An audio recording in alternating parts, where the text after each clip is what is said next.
Okay, we are recording Michigan Derby Podcast, episode number 2.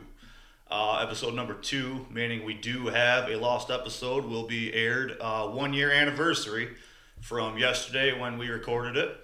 I want to give the audience a little incentive to give us a little bit of following out there.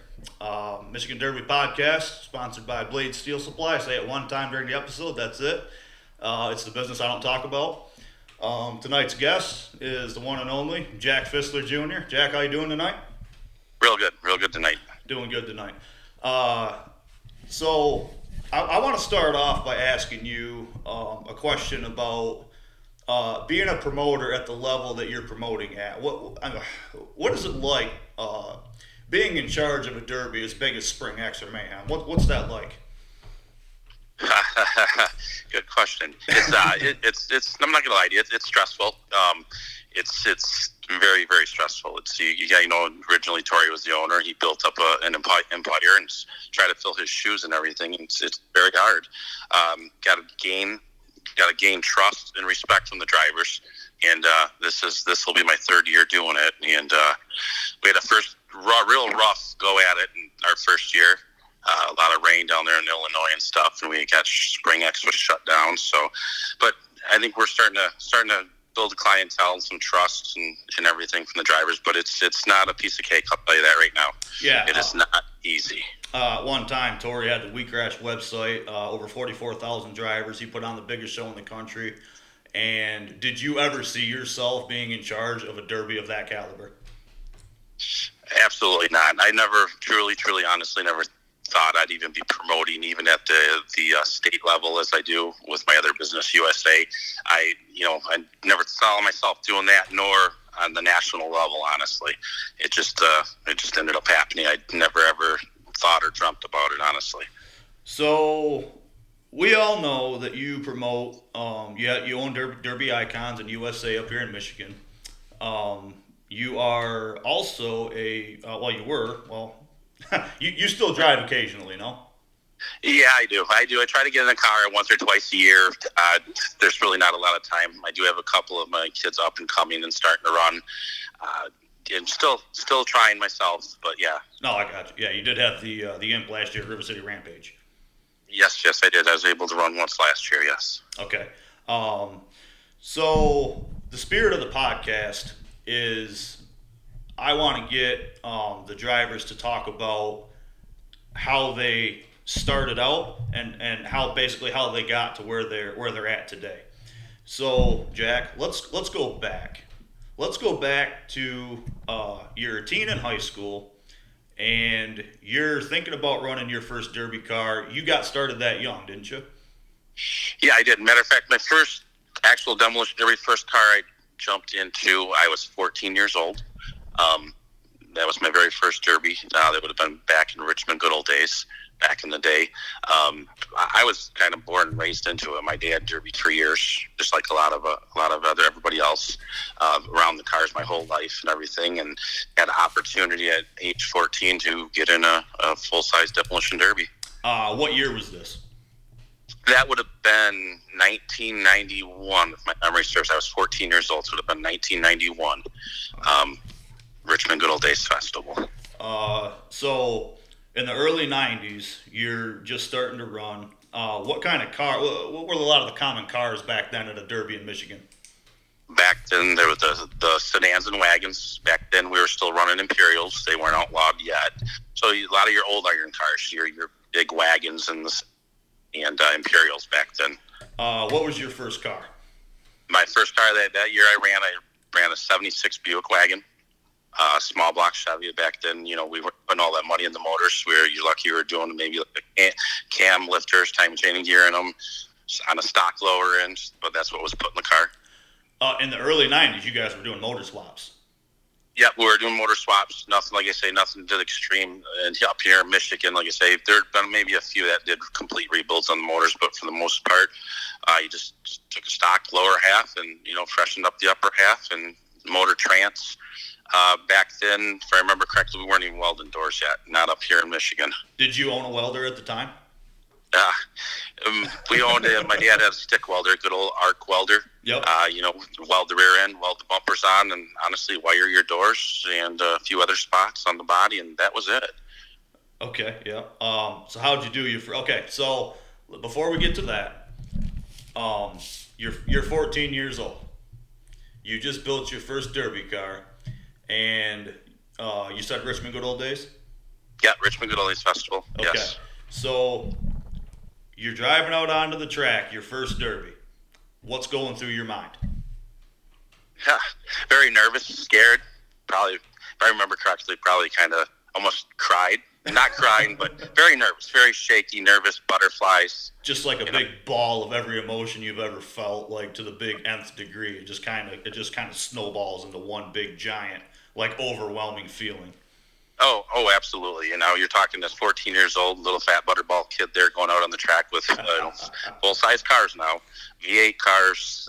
All the other ones are adults, some experienced drivers, some not. But, back then we would see like 20, 25 cars a heat then at Richmond. You're running against guys easily 3 times your age that have been doing it for 30 years at the time. Being 14, that's just overwhelming. I mean, at the time there was no youth class, there was no gut and go class, there was no starter class. You went out there and ran against all the big dogs that night if they were there. Yes, that's what it was. Yeah, exactly. Back then, none of that stuff was heard of. Front wheel drive class, none of that stuff. Like you say, the stock, it was all one everything grouped into one. So your first derby, how did you do? That car, I ended up actually winning my heat. If I remember correctly, they took the top 3. Oh, wow. Top 3 to move on to the feature. Of course, there's a little kid I sat on a cushion. I do remember that. We had an old couch cushion I sat on. Jeez, and, of course, being that short, couldn't really look out the back. So we used up I ended up using the entire nose off the car. Did make feature. Back then, it wasn't unheard of up here in Michigan. If you tore up your car in the heat, they would allow you to find someone else's car that participated that day and you could advance to the feature with their car. That's what I ended up doing, was taking another car out to the feature. Didn't fare so well in the feature. Your first derby, you couldn't reach the pedals of the derby car. Nope. We put wood on the pedals, some 2x4s cut off, and I had a cushion just so I could see over the steering wheel. Couch cushion underneath my butt there. That's insane. I've never heard that in my life. I mean, yeah, if you're 12, that's one thing, but golly, I mean, the youth class today, kids that are 12, 13, 14 years old, but they're not running against big competition like that. At the time in 1991, who were you looking at? If this guy came to town, that's the guy to beat. Who were the big names back then? The big names around the area, you would have been your Ron Hodges, Chris Kabauer, Ronnie Beam, Kirby Strauss back then, Jimmy Fistler. There was Darren Hill was out back then, Butch Melton. I mean, there was just numerous drivers. There's a lot of good drivers back then. There really was. And Ron Hodges was on TNN Motorsports national TV in the 90s. Yes, he was. Yes, he won that, and then I know he went out to list over in Canada there and won a big championship one time too. Yeah, I got to get him on here and have him talk about that. Absolutely, that story is just amazing. Actually, he told me that last year at Mayhem. So not one or two drivers. You're looking at a dozen guys that came in and flip a coin. Any of them could have won that night. Oh, absolutely. Yeah, there's back then we had a lot of good drivers. A lot of good drivers in the area. That was every weekend. That was any county fair show. Yeah, back in the 90s there, it was every show you went to. I mean, locally here, there was everybody was on a level playing field. I mean, everybody had, back then equal setup, same kind of cars and stuff like that. It was come down to the driver. Yeah, you would do kind of the same thing to a county fair car as you would a big show car at the time. Yeah, absolutely. You're right there. Yeah, you really would. It's kind of the same build for the county fair compared to the big shows back then. So let's move on. There was quite, always a learning curve when you're first starting out. You started off, thought you had a good car, thought you knew a lot, and then, the big guys would come in and educate you, right? Oh, yeah. That happened, yeah. And you do get an education, definitely, no doubt about it. seat time's everything. Just like anything else in life, the more you do it, the more you learn. And this is even having, so your dad ran. Yes, my dad used to run back in the day. He did. This is even having a parent that ran. You still have a long time to learn. Like, it still takes a long time to learn how to drive and learn how to build. Absolutely, I agree with you. It really does. You've got to seat time's everything for anything. Absolutely, and then you have your driving style. My driving style, it's never been to lay back. I've wrecked a lot of cars back in the day. I got more of a thrill after jumping out of the car after a derby in the feature. May not have been in the top 3, but having little kids come up and ask for like autographs and stand next to the car and pictures and stuff like that. I got more of a thrill out of that than that first place trophy, The first place trophy, that's just what we say anymore is, can be the biggest sandbagger. I don't know. Sometimes it's a game. It's definitely a game. I mean, I don't have the patience for it. I mean, I've won shows. I have feature wins under my belt, but Absolutely. Not as numerous as some other guys. And I'm not gonna lie, I can drive very aggressively, but to lay back, after a certain amount of time, I lose my cool. I really do. Moving on to your first win. How old were you? How long did it take for you to get your first win? Oh, my first win, I probably would have been right around 21 years old. So it took me to actually start running full time when I was 16, so about 5 years. Quite a while, okay. What would have been like? Took me quite some time. 97, 98 time frame? Yeah, right around that time frame there, yes. It would have been at good old St. Clair County 4-H fair there. Oh, wow, okay. What age were you? I think I missed it. Right around 21 years old. Oh, 21 years old. So you started at 14.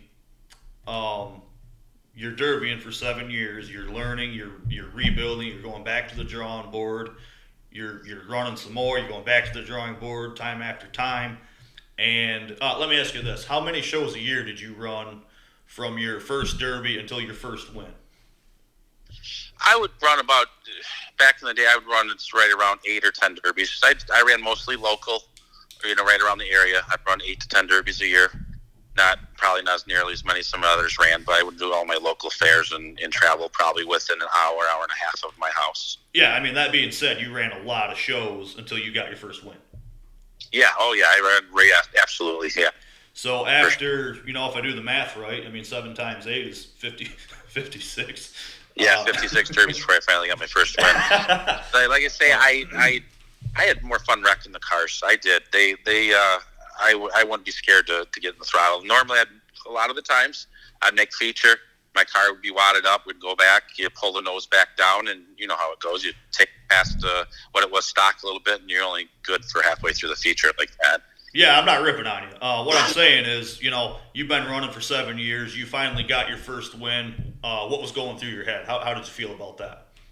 It felt good. It felt really good. It really did. I mean, it was exciting. I mean, it was great. I mean, it's the best feeling ever. It's like, of course, you get that win, and everybody congratulate you and stuff, and it's like, wow, okay, the next one, let's try to do it again for the next one here.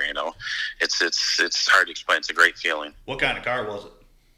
That back then, after starting to get on that would have been a 76 Impala 4-door. 76 Chevy, first win. Yep. Yes. Impala. Let me ask you this. I guarantee you know the answer to this question. How much did you pay for that car? I would say for that car, I paid $400 for that car. $400. $400. For a 76 Chevy Impala. Yeah. Oh, yeah. And let me guess, those were the days you went out, you ran the car, you threw the whole car away, maybe cut the motor. Yeah. Back then, that's what we were doing, throwing everything away. Might have cut the front bumper off at that time, and kept it. But back then, things were so plentiful, So you're winning now. It's the late 90s. Still before we weren't really doing well. I say we. Man, I was 6. My dad was still running. There wasn't a lot of distributor protectors or anything. So as we're kind of moving forward and you're picking up wins and becoming more of a prominent driver, How did you kind of see the game change in the next, let's say, next 5 year time period?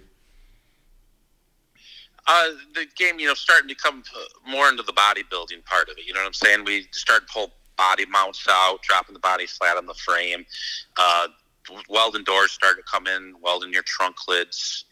And of course, you start learning little tricks as the time went on. Maybe not so much cheating, playing out plating frames or anything like that, but adding an extra body bolt here or there on some of the cars you got to know real well, Yeah, that stuff just wasn't regulated at the time. I mean, right. Yeah, that stuff really wasn't. Everybody had their own little tricks and secrets they learned, shorter trailing arms, of course, stuff like that. Yeah, the advertisement for the county fair would be a flyer hanging up in your local parts store, and the rules were right on the flyer. There was like 10 rules. Yeah, you're exactly right. That's exactly right. Anywhere between 10, 20 rules, and absolutely. Who would have been the promoters down there in the '90s? I say down there. I'm from up north in the state here. You're down by the Detroit area, for me at least. Like the St. Clair show, the Richmond Good Old Days. Who had that show at the time, promoter wise? Those shows at the time, back then, Ken Goyke ran a lot of shows around here. Ken Goyke, he's part of the Armada Fair, and him and his crew, they ran a lot of the local shows. They put them on, flagged and inspected them. And then you would have a Lions Club here and there would have a show. Sonny Hall USA back then, when Sonny Hall owned it, he had Yale, a couple shows around me, but for the most part, it was like locals putting the shows on. So a lot of local promoters, a lot of guys that did like kind of one show a year, and they were kind of just happy to have cars. Yes. Back then, like you say, there wasn't. There was 10 rules to it, so your average Lions Club could get together and read those 10 rules and look at ours and throw flags in the air to inspect and flag the event. Yeah, I mean, there wasn't really a whole lot of inspection. I mean, you kind of pulled in and they walked up to your car and kind of looked for plates on it. And shook your gas tank and your battery and made sure there was a seat belt in there and send you on your way. And yeah, and that was it. I mean, and then you went out there and you ran, and there were no fix-it plates. Once the car was nosed, it was gone. You junked it. You're absolutely yeah. That was unheard of back then. Absolutely. Now I knew you as a driver years ago, and I got to tell you, I mean, we're at any derby that you're at, and you come rolling in, and there's a derby going on, and when your car starts up, nothing else on the fairgrounds is running. So you had one of the baddest motors in, I want to say, I mean, probably 2010, 2011 time frame. You were definitely one of the guys stepping the game up. So from the area of the two, I don't want to skip over a whole lot but it was a lot of the same from the late 90s up until 2005, 2006 era, when a lot of guys started running distributor protectors. But it was kind of a lot of the same. You went and got a car, you built it the same, you ran it, and things didn't really start to change. I mean, I guess I should ask you that. When did you start to really start investing in your parts in Derby? It would have been right around the era, right around when I purchased my big motor, 2009, 2010. We ran a lot of those county fairs for many years up until that point. And then my first year, 2010, I ran my motor local as my big motor I had. I loved it. Even then, when I first ran that motor the first year I ran it, I didn't have nothing wild on there. The homemade distributor protector, maybe what we call the lower cradle, like the block saver, that just went up front. 2011, we put together first time going down to Bash for Cash. We ran turn back to clock class. I took down a 2000 Crown Vic down there with my big motor in there, of course. And I'm going to go down there and I'm going to, do real well. So we get down there and it's wow, bringing a knife to a gunfight, first, I don't want to say my first national show, but one of my first, with the equipment, and we get down there and we run the heat, ended up actually winning Mad Dog that year, 2011 down at Bash. It was fun. broke a lot of parts, learned quite a bit, honestly, but it was definitely fun. That's when I actually, right around 2011, I started stepping up my game on my parts. That was a question I was going to ask you. About when did you start building Fords? Oh, we started building Fords back it was my first Ford I built. It was to go local here in Michigan. I went to race for Unique Motorsports. So it would have been 2003 would have been my first box Ford I put together. It was like a 91 standard Crown Vic there. First one I ever built. We took it to the Unique Motorsports Championship across state. We did well. We made feature. I think we ended up like 6 on the feature or something maybe that year. But that was the very first one I put together. Yeah, you used to run all over. I remember you were at like every derby with a car in some way, shape, or form. There wasn't a derby you weren't driving in from, I want to say, like 2010. Well, probably like 2006 to like 2012 or something. Yeah, we started running pretty heavy. And back in that era, I started just getting running the local shows. It just got, a lot of friends and stuff, but then it got down to where it was so many politics running local right around my house.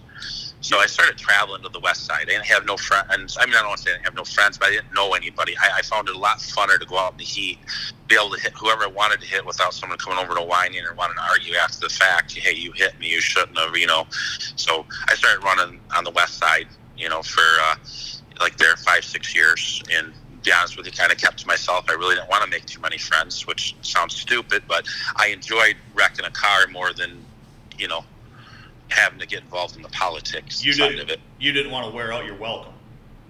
Right, exactly. So I just, go over and run and kind of kept to myself. We had a blast. We wrecked a lot of cars.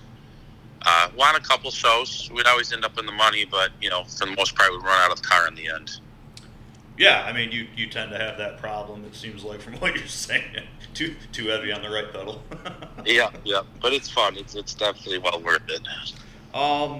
So eventually, somewhere along the way, I know that you were promoting shows pretty quickly right after the 2011-2012 mark. What year did you start promoting? It was right around that era, like you say. I want to say it was probably 2013, maybe 2014 there.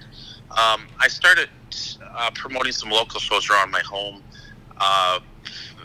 Things started becoming a little more commercialized, or the game started. It's a game changer. People are starting to look at what we call gray areas. There weren't many rules, so people were starting to really get crazy on the builds. So, with that being said, back then we had probably a good 5 or 6 derbies around us that paid very well. We're talking $1,000 back then, maybe $1,500 to win these derbies. And what was happening, the car count was dying out because the cheating part of it had been so bad. So myself and some of my friends, we got together and we started promoting a few shows. We did Richmond Good Old Days, did their derby and their figure 8, stuff like that for a few years.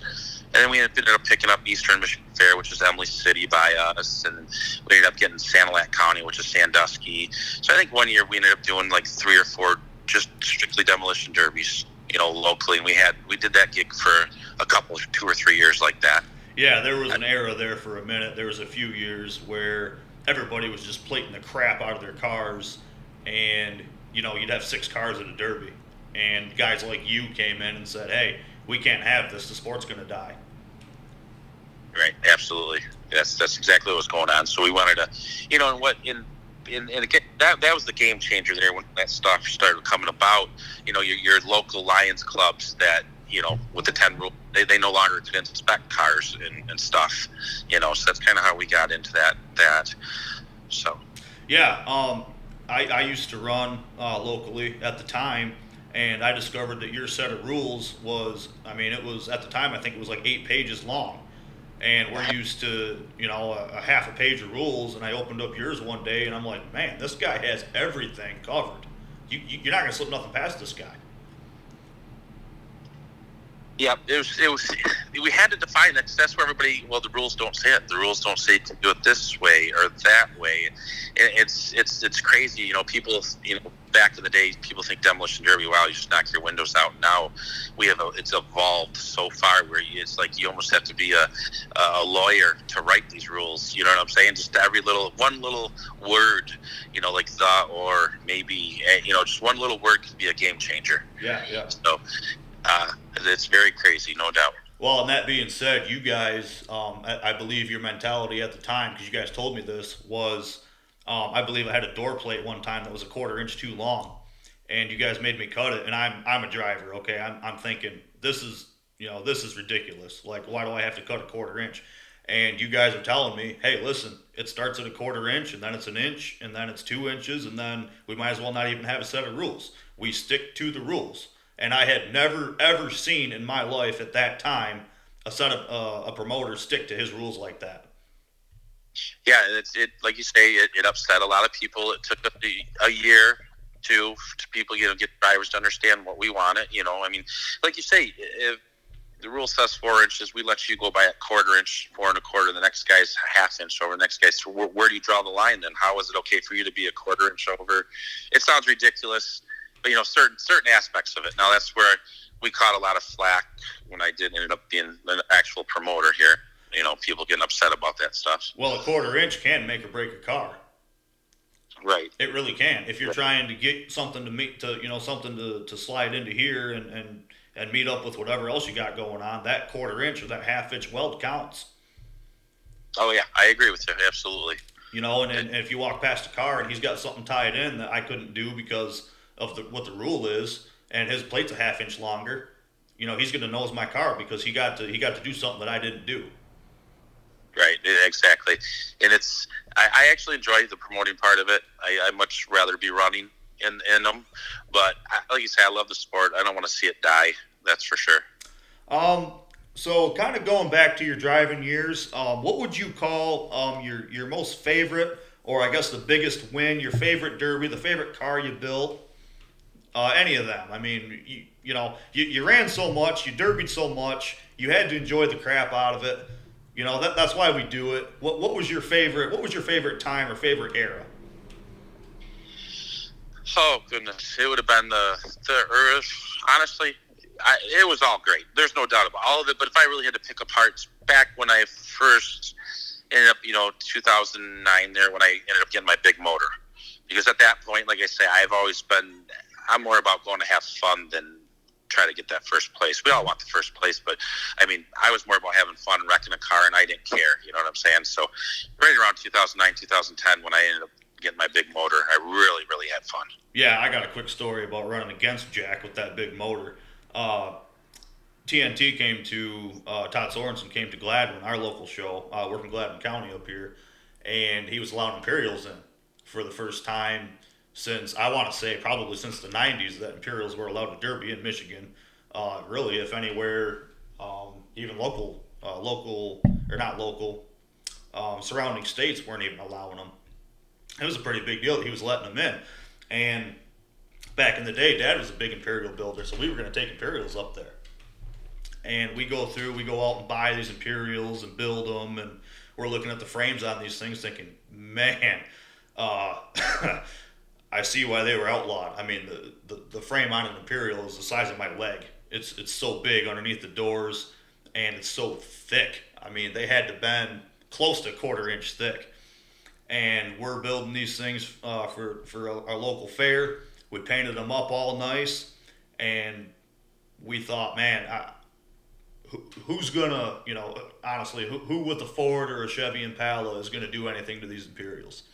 And I went out in my heat, and I had Jack and CJ Milton were in my heat, and they had 03s that year.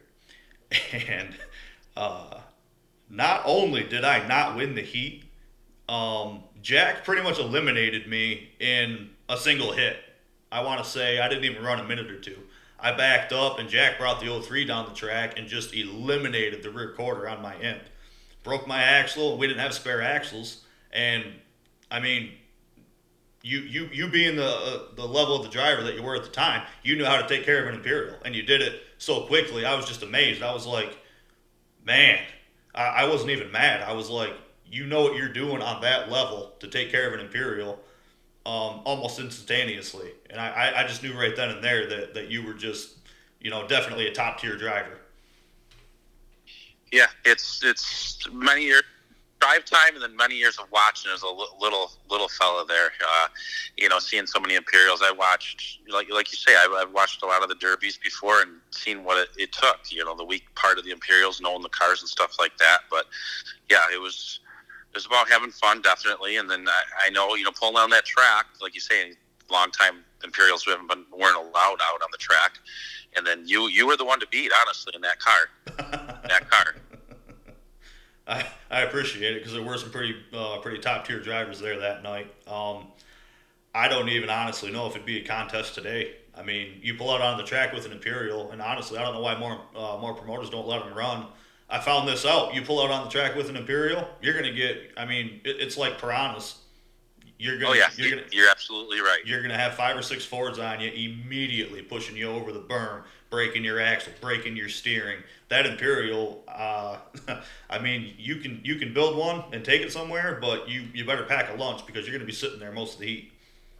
Oh, absolutely. Yeah, you've got to keep that car rolling. They aren't meant for steer. They're hard to get them to steer. I mean, you can whip them around, but it's nothing like a sedan or a Vic or anything like that. So they're pretty much a straightforward backward car, and you better make your shots count and keep it moving, or people are going to move it for you or break it for you. That's for sure. Yeah, I've always considered myself to be an aggressive driver. I've been running for 15 years, and I have, I think, 3 wins to my name. I'm just like you. I'd rather junk the car and earn the respect of the other drivers around me at the end of the night, rather than get that money and trophy because, honestly, a lot of derbies are won the same way. Once this guy goes out, it's kind of boring to watch, and then okay, this guy won. And I'm not knocking any of the amazing drivers out there. I'm just saying, just our viewpoint on it. I build cars to smash cars, and that being said, you overstepped even my mentality of it. You beat me to it. I thought, man, I'm going to get a good line on him, and by the time I could even back up, I was sitting there spinning with no drive or reverse because you've gotten to me so quick and eliminated that so quickly. I just couldn't fathom, the level of driving that was at that show that night was just insane. And you were you finished right there in the top 3, didn't you? I believe that night I ended up pulling 3rd or 4th there. I ended up breaking a ball joint and the lower arm started digging down in the mud on me. But yeah, it was. But believe me, I've been at that point. Seat time. I've been on the other end, like you have been. You know what I'm saying? I've been in those cars where they get you. So you either got to get them first or they get you. Yeah. After that, the next year we took 03s up there. It was like, well, I don't know if we're gonna make an Imperial live anywhere. So I ran that car a couple more times, and the next year I built a 03 and took it up there. And I think I ran a lot longer. I don't think I made the feature. I think I had some lower control arm problems that night, but I got to run a heck of a lot longer, and guys weren't coming after me at that level. Imperials definitely teach you how to drive. You become a better driver in an Imperial. Yes. Now I know that you ran the one last year at River City, but did you ever run any Imperials back in the day? Oh yeah, I ran my fair share of Imperials. I ran some subframers, 67, 68s. I kind of like those a little bit better than the full framers. I know some guys like the full framers better, but it's nothing better than just using that nose all night long there. And I've ran probably a good 10 or 12 Imperials in my day. Yeah, you definitely had the motor to move it, at least more recently. But back in the day, it probably would have been a lot more work to turn the car. I don't know if you swapped your ends or not, but I mean they're pretty heavy. Yeah, they are. The biggest thing is get the right gear ratio in there and stuff. But yeah, absolutely. Right. So you're starting to promote at the county fair level. You are enforcing your rules over and above and beyond, honestly, anything that any driver there has ever seen before. And you're starting to see some success because your show is paid pretty good. And as a driver, I could go to your shows and know that nobody there had anything else done. Right, exactly. Gaining the trust of the drivers. Yeah, and you were the first, I want to say, one of the first promoters in the area to be doing that, and you have carried that into Somewhere along the way, you had bought USA. That was in 2018, I believe. Yes, 2017 we did it. Yeah, halfway through 2017 season, I did a purchase agreement and shadowed Sonny Hall, and then 2018 would have been my first year of actually running and owning USA myself. Gotcha. And so you went from having 3 or 4 shows a year to doing like 40. Yeah, we were closer to 30, but yeah, big change, big game changer. I'm telling you, definitely. So what was it like adjusting to that? It was just one show at a time. Like you say, the county fair level is nothing compared to the national level, but it's one show at a time, honestly, and things went by real well. I learned a little bit and stuff like that. One of the biggest things is your crew you have. That's a big strong point there. You got to have people you trust and know their job and stuff like that. Yeah, absolutely. It definitely takes a village to put a show on.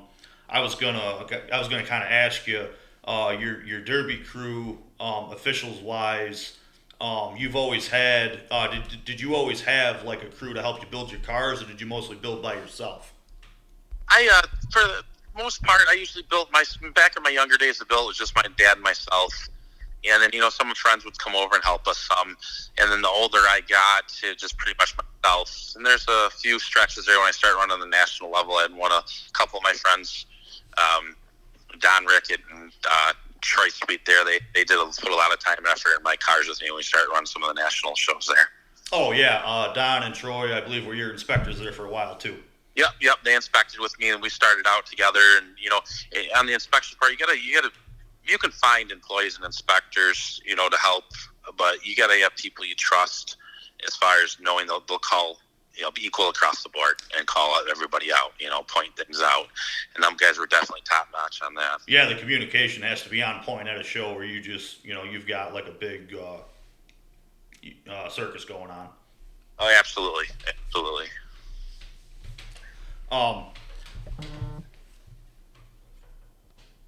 Yeah, so you took over USA. You went from a couple shows a year to, how many shows did you wind up getting? 30 or 40 or?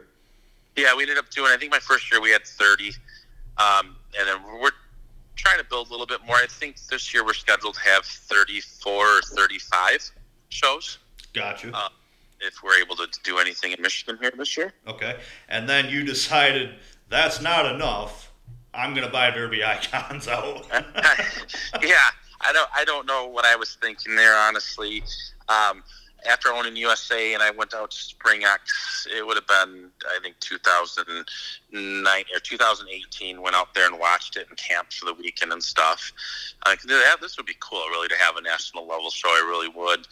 And then I went back and ran Metal Mayhem 2018 there, and then the fall there, I seen Tori post up that he was interested in selling icons, and I don't know, he slept on it and called him the next day and talked with him a little bit, and I don't know, we signed, sealed, delivered a deal there.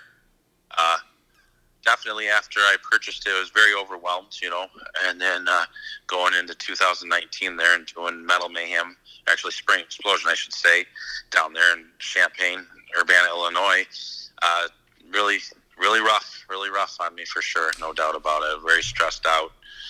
Okay, let me ask you this. Yep. So going from the local fair level to the national level, after your first national show there at Spring X, what all did that teach you? What all did you learn about promoting, being down there? You always have to. You definitely got to have a crew that's going to stick with you and see it through all the way, which I honestly did have that down there. I definitely learned that. You got to have somebody who's going to stick with you all the way through it. And be prepared. Make sure you cross all your T's, dot your I's. Never take nothing for granted. Definitely. We had a good, strong crew. We had the rain move in. We ended up running over our curfew. And I either had a decision to make we're going to run right through it and get it over with, or try to do something the next day, which I didn't have the grounds run it for the next day. So we ran through it, and I think we finally got shut down by the sheriff's department, and we weren't able to finish the show at all. So we ended up just splitting the money up to whatever teams were left in the features there. Yeah, so, I obviously never would have wished that on anybody, but I guess you can never you can never plan to have good luck, No, not at all. I mean, that's one thing. I mean, unfortunately, the money didn't go out first, second, and third. The money went out and divided by how many teams were left. Every penny was paid out, but it just I thought the beginning was the end for me with Icon. I really did. So then we made it through that show. Went to Metal Mayhem. Very, very low car count there. But we had a show, we had a good show, I should say, but very low car count. So after Metal Mayhem, I'm looking at it and I really sat back and reflect on things and decide, well, do I want to stick it out here in Illinois, or do I want to try and find a new home for, Mayhem and Spring Explosion and try to, rebuild from ground zero with drivers? Obviously, you move a long distance away, you're not going to have all the support. And quite honestly, I lost a lot of support from those local Illinois drivers after Spring Explosion. Well, I was going to say, anytime a promoter or anytime a show changes hands, you're going to have a little bit of distrust, and you're going to have to kind of prove yourself to the drivers. Right, exactly. And that's like I said, that's where I'm right now. We moved out to Portland, Indiana. Last year, we were supposed to do Metal Mayhem and Spring Explosion, and with the whole COVID pandemic stuff, we were and ended up running. We kind of combined Spring Explosion and Metal Mayhem. I thought we had a very successful show, good car count. And honestly, those drivers, kudos to them. I think our longest feature was an hour and 10 minutes or something. That was the Metal Mayhem feature. Them guys really drove. They got to it and wrecked stuff.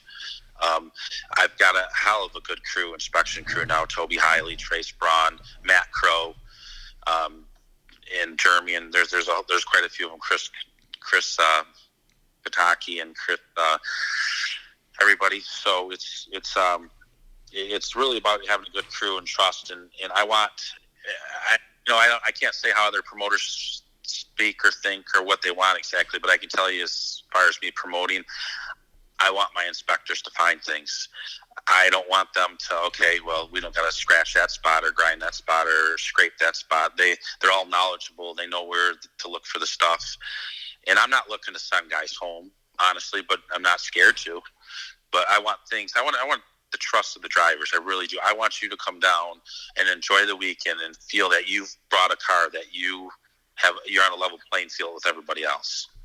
That's what my goal is to be, and I will continue to build icons that way, or I will sink it in the ground by not having driver support, because we want to be honest. Yeah, I mean, to get the driver support, I just want to illustrate how refreshing it is to show up to a show and know that nobody else there has anything else done to their car. Because how many cars were at Metal Mayhem last year total? I want to say we've seen a little bit between all the classes now, because all the classes. Spring Explosion, some Spring Explosion action and Metal Mayhem action together. I want to say we're right around 400 cars. Yeah, okay, so there's 400 cars on this fairgrounds. I can't go around and look at every single one of them and make sure that they're legit as a driver. So I need to be able to trust the inspectors as a driver, to not let anything through because this guy's buddies with this guy or anything of the sort. Absolutely. No, I agree with you. That's my goal. That is my goal all the way through. Like I say, I will bury either one of my businesses being honest. I want drivers. I want to have their trust, and I want their participation. I really do. And like I say, that's why I want it comfortable. And it's not just me. It's the crew you have. Like I say, we're building one hell of a good crew, and we're going to continue. I want to try to keep everybody I have and moving forward. Like I say, I don't want none of the shady stuff happening. There's no reason. That's how I'm not into politics, and that's one thing I need to get into, be a little more social with some of my drivers and get to meet them and stuff like that, and some of my vendors. But as far as when it comes to politics, I don't care if you were just throwing names out. There's a big one from Michigan, Dave Meyer, or anybody like that. I will not play favoritism. I don't care if you're a Jason Goff. I don't care if you're Blades. I don't care who you are. I don't care if you're a Michigan guy, Indiana guy. I don't care who you are. Hey, I don't know any of those guys. Those Blades guys. I don't know them. I don't like them. But yeah, that's my whole point. I won't, for instance, last year down in Mayhem, we do a half-hour time limit on heats there. 30-minute mark, if there's cars left, we throw the red flag. Sorry, everybody goes to Constellation. Nobody advances to the feature. And just to show, I had the heat that happened to last year. There was one heat, and happened to be two Michigan boys in that heat. Dave Myers, Jason Goff. At the 30-minute mark, I think there was 5-6 cars left. And guess what? We threw the red flag, and nobody advanced to the feation. I'm not looking to do handouts or friends or anything like that. I want to be equal across the board. I believe there was another heat there that landed about 30 seconds short of 30 minutes. And I saw your flagman just kind of like heave a sigh of relief when the guy broke his stick. Yeah, because I'm not gonna. You got 30 minutes to do it, and it's very possible here. But the way that you are, it's 30 minutes, not 31 minutes, not 30 minutes and 30 seconds. So if he would have timed out at 30 minutes and 1 second, those guys would have went to the consi. Right, exactly. That's the way. Just going back to because the minute you start giving you get a 6-inch plate and you're at 6 1/4. Yeah, exactly. The minute you start giving these guys extra time, you got to be black and white with this stuff. Right. Yeah. The minute you start giving guys extra time, hey, how come I didn't get 2 extra minutes? Exactly. Nobody gets extra time. The only thing I do on a red flag, I hit my stopwatch. I stop it. I give them a true 30 minutes of run time on that track. Oh, gotcha. Okay. Yep. Gotcha. Yeah, I mean, coming from Michigan up here, there's a lot of drivers down there that plan to run Spring X. And to be honest with you, I wanted to start the podcast a little while ago, and every driver I called, oh man, I'm busy building for Spring X. I'm like, oh well, that makes sense. Yeah, there's quite a bit. I get a lot of support from Michigan drivers. Gained a lot of trust and respect from them. We're getting it out of Indiana, Ohio now. We're starting to grow a little bit here. Metal Mayhem. I looked at those entries today, and for my pro stock class, I was taking 100 cars for that. And I have 18 entries left. My pro mod class, I was taking 50, and I think I'm halfway there. I have 25 classes left, and some of my filler classes are already full. Oh, gotcha. So I'm very happy with that, and we're talking that's in September now, and so definitely spring shows are a little bit hard. They're stacked on top of each other right now. Gotcha. So now that you're promoting at the national level, I guess I'm not going to ask you that question. I'm not going to ask you that question. I was going to ask if you're going to plan to drive anywhere this year, but it's like, sometimes you don't want to give out that information. Honestly, I don't have nothing projected to run. My 2 boys are starting to run, taking them out to River City Rampage, and then I have them signed up for Bash. One's going to run the front-wheel drive youth, and the other one's going to run that Smith Metal Works rear-wheel drive class. So myself, I have nothing projected yet. I'll slip in somewhere yet. I don't know where, honestly. Gotcha. So, honestly, I feel this has been a pretty good time. Yes. I had a number of a time length in my head, but in all honesty, I mean, hey, I don't feel that we're lacking anywhere here on material. I mean, you're a pretty good guy to talk to, always have been. I appreciate you. I really do. It was just good. I appreciate you having me on. Okay, so I have one final piece of the Michigan Derby podcast, and this is the fun part. Are you a sports fan? Yeah, a little bit. My kids are big time, honestly. I like watching football. Do I know all the rules and stuff? Not really. I look ignorant. I have to ask my kids all the time, what happened there? Okay, so what we have is what we call the Big Ten. So Michigan State, they play in the Big Ten Conference. Yes. But there are I found out last night, there are actually 14 teams in the conference. I thought there was 11. So I had to add to my thing here a little bit. So what I have are 14 just quick little fun questions for you to close out the interview. Uh-oh. Okay. And you don't have to answer them, but I'm pretty sure that we'll be okay. So, what is your favorite place to visit in Michigan? Favorite place in Michigan? Yeah. I just anywhere in northern Michigan. I'm an outdoors type. I love to hunt, fish. I just love being. I'd rather go on vacation northern Michigan anywhere, whether it's the UP or just the upper lower of it, than go down south aside from going to get cars or something. But I'm just anywhere in Michigan. The more remote, the better. Right. You get away from all the people from downstate. Yeah, yep. So I really just love up north in general. I love the outdoors. So I mean, the specific spot, I can't give you just anywhere north. You guys actually own property up here in Gladwin County there for a while. Yeah, I still own 20 acres. I originally had a 39-acre hunt camp up there. I sold part of it and stuff, but yeah, I still have a little bit of property up there as well. Gotcha. Okay, number 2, Mad Dog or Winner for a derby? Honestly, Mad Dog. Mad Dog all the way. I don't care if it's a national show or not. Mad Dog, really. I'm not going to lie to you. That's the way it's pretty much always been with me. Mad Dog all day long? All day long. All day long, okay. Number 3, Metallica or Garth Brooks?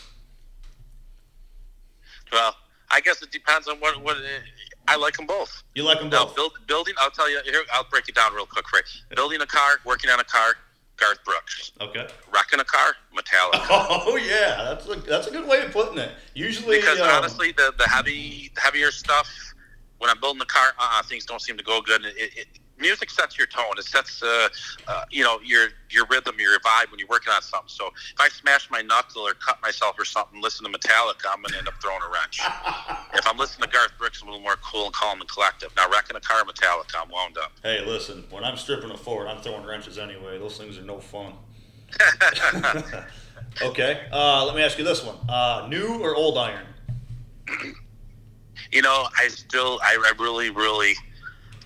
I really like my old iron. I do, even though I run more new iron than old iron, but I really enjoy the old iron. This should be one of the questions, but it's not. But what's your favorite kind of car to derby? I tell you what, I love the Buick 74 5 or 6 deuce and a quarter. Sedan? Sedan, yes. Man, yes. I guarantee. I run a few wagons in my day, and I prefer the sedan. I really do. I guarantee that you're one of the few guys that would prefer a sedan over a wagon. Yeah, I know. Call me crazy, stupid, but yeah, it's I really like my sedans. Gotcha. Okay. Heavy build or bone stock?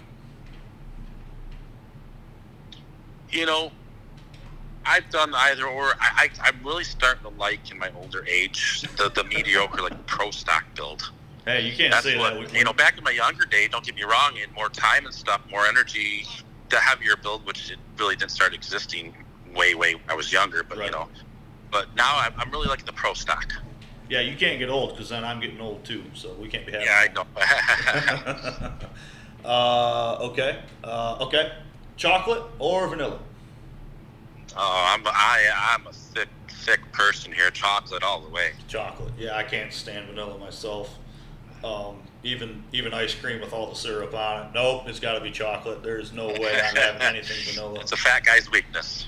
I'd rather go eat a snowbank or a snowball than have vanilla ice cream or anything like that.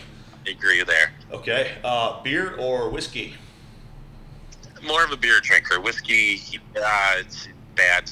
Gets you hungover, very sick. I'd rather relax with a few beers. Whiskey. Or even if I'm going to get messed up, I'd rather have beer than whiskey. You'd rather not forget your name? Yeah, exactly.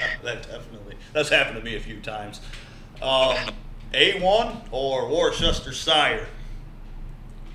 Wow, did I have to pick either one? None. I guess if I had to pick one or the other, I would pick A1. So you don't go to Bob Evans and A1 the crap out of their steak ever? No, I'm not. Nope, I'm not that type of person. I rather enjoy my steak or burger as the way as it's cooked. I don't like drowned in it. Yeah, I mean sometimes you have to, but Yeah, sometimes you have to. If I have to, honestly, I'd put ketchup over A1. I gotcha. Okay, so at a derby, out of state or out of town, would you rather get a hotel room or camp? Originally we started out camping, but now, we started out hotels. But I'm telling you what, the camping, I really truly think this now, you're missing out if you don't do the camping. It's not just about the derby and part of it. It's about enjoying every aspect of it. You meet people. It's great. Camping, definitely camping. Gotcha. You're there with the cars. You're there with the action. I've had guys tell me before though that they'd rather get a hotel just because it's a little bit more clean. You're not bringing dirt into your camper. All the dust out there, and you can shower and stuff. I mean, most campers have showers, but back in the day, most of them, probably didn't. But yeah, camping is definitely an advantage. Yeah, it's nice as long as the weather permitting, of course. Too, we've been there, the rain stuff really makes it more miserable. And that's when you start dragging mud into your campers and stuff. But right. With the shower houses, you can walk right in those showers and with your clothes on, and wash the mud off. Also, you got to sacrifice a truck to haul the camper too, and you might. Yeah, that is the downfall there. You need another truck to get equipment and stuff down there. But if you're able to do it, it's definitely well worth the camping, taking the time to do it. Yeah, and if it's raining, you might get the camper stuck or something like that. But other than that, overall, it might not rain the next day. Right, exactly. And the next day would be fun. So take a minute on this one. Just take a minute before you answer, because it is, in my opinion, both of these are a very good time in their own way. So, big show or county fair show? As a driver.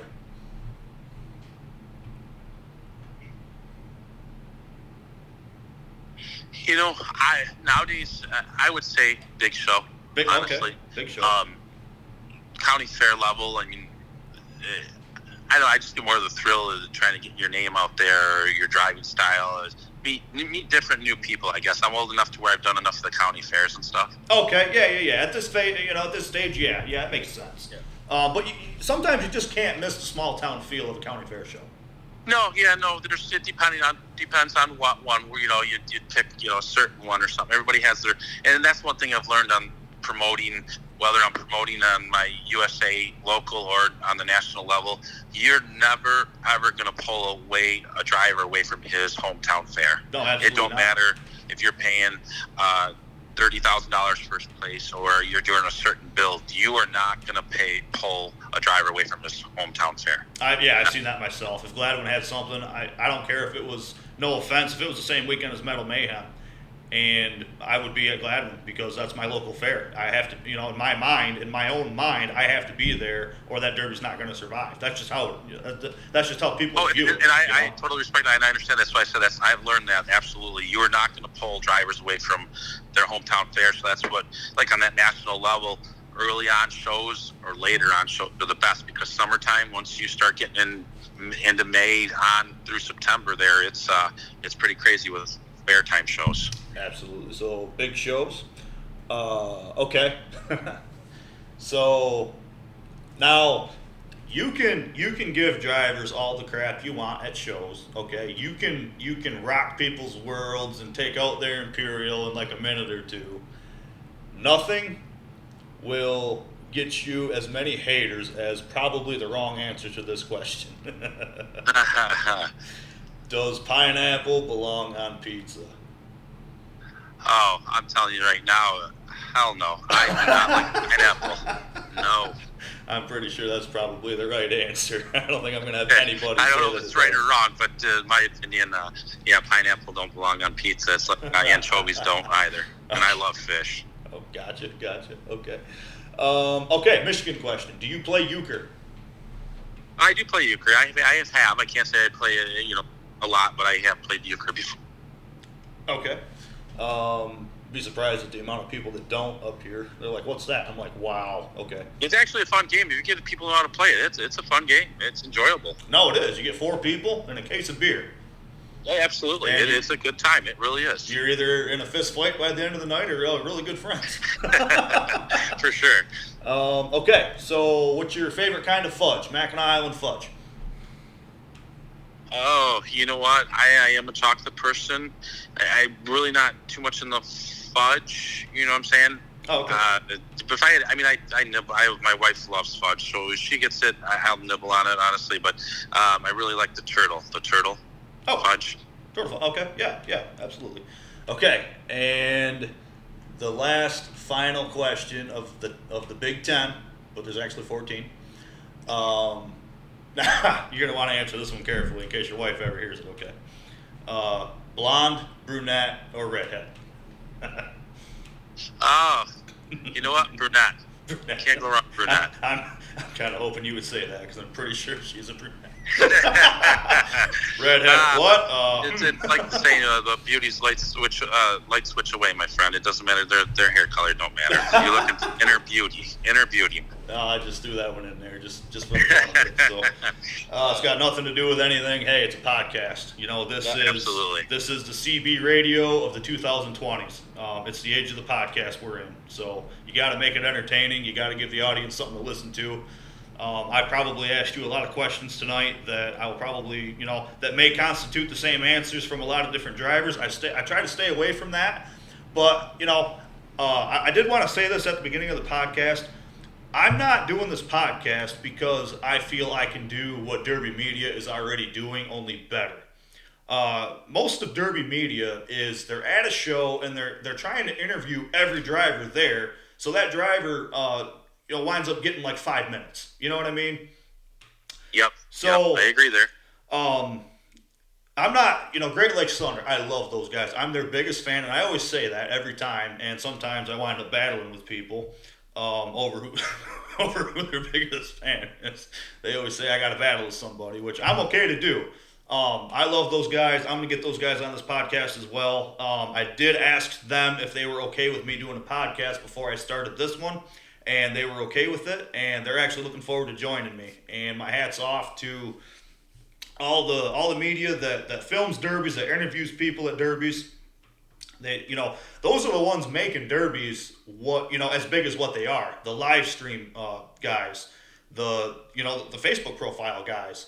All those guys, the photographers like Serena Brandt, all those people are making this world seem a lot more glorified than what it really is. And every time there's a big show, say like Blizzard Bash, Mayhem, Spring X, I always think of all the profile pictures that are going to be made at that derby, because those photographers, they'll go around and they take just awesome pictures of your cars, better pictures than you could ever get in your own shop. And guys will go on, and that's their profile picture for most of the derby drivers on Facebook. Yeah, absolutely. Chris and Christy, they're great. They're Great Lakes Thunder. They're Chris and Christy. They're at pretty much all of my USA shows. They're filming. Chris is filming. Christy's taking pictures. I mean, they are fabulous. That is everything done on their own time, their own money. I welcome them into my pits. Make sure they're set up pit passes, the seats that they like and want, and they're able to get their best shots. But I really appreciate them. They sponsored Spring Explosion and Metal Mayhem again this year. I mean, they are two great people. Just great people for sure. They really are. Their dedication is unmatched. I don't honestly know of a promoter that is as dedicated to being at derbies and as dedicated to the derby world as they are. Oh, I agree. They're there all the time. Absolutely, they're great. They really are. It's raining out, pouring rain. I'm sitting in my truck, and Chris is out there filming the show. Yes, he is. He's out there. They don't give up. They're always getting new equipment. They're always finding out new ways of capturing the derbies. And those are probably the guys, media-wise. Just I know them a lot better. But they definitely deserve all the appreciation we can give them. I agree with you 100%. They really go over and above and beyond, and that's what I love about them too. They anytime you want a picture that they put out there, they welcome you to take it. You know what I'm saying? They don't try charging you. Everything's done out of their pocket. They don't ask for a darn dime or nothing. Really kudos to them. They're fabulous. They don't show up and set up their camera in a certain spot on the pits. Chris will walk around and interview drivers before the show at a local county fair show. Yep. Yes, he does. He does fabulous job doing that, talking to him and everything, showing you the cars and all that stuff. And Christy, awesome job. She likes to ambush you, as they call it. So you're always seeing the weird looks on my face when she's getting pictures on me, because I really don't like the camera too well. They are the Derby paparazzi. I was at the Munger Figure 8 Championship, USA Championship, watching the show, and I was standing next to Shane down there, and I heard a yell. And I kind of turned my head, and I saw a flash. And I'm like, oh, come on. And I turned my head all the way around, and Christy is just dying laughing. And I'm like, oh, boy, what just happened? And then get on Facebook later, and, there's me, a mugshot just not knowing what's going on, like a deer in headlights. And I should make that my profile picture, to be honest with you, because you got to be able to laugh, you know. All right, Jack Fisler Jr., driver, promoter, you know, all of the above in the Derby world, from Michigan up here. You know, I got to get a lot more drivers on here and get them recorded and get them uploaded and all that. I wanted to start with all the Spring X hype. I wanted to get Jack on here and talk to him for a little bit. I'm really glad you came on tonight. I'm honored that you put enough faith in me, because this is the first episode of my podcast, and I'm glad that you had enough faith in me to actually get on the phone with me and trusted me enough to not make us both look dumb. No, I really truly appreciate you having me on, because that's honestly, I'm kind of camera shy. Like I say, I'm not really good at getting out there and talking and meeting people, which I've got to really work on that end of it for my end. But hopefully people listen to the podcast and get to learn a little bit about me. Yeah, again, 1 year from now, the lost episode 1 will be uploaded, if we're still going strong. Episode 2, Jack Fisler Jr. Jack, have a good night. Thanks for talking to me. Thank you. I appreciate it, Jared. Thank you. Yep, we'll see you.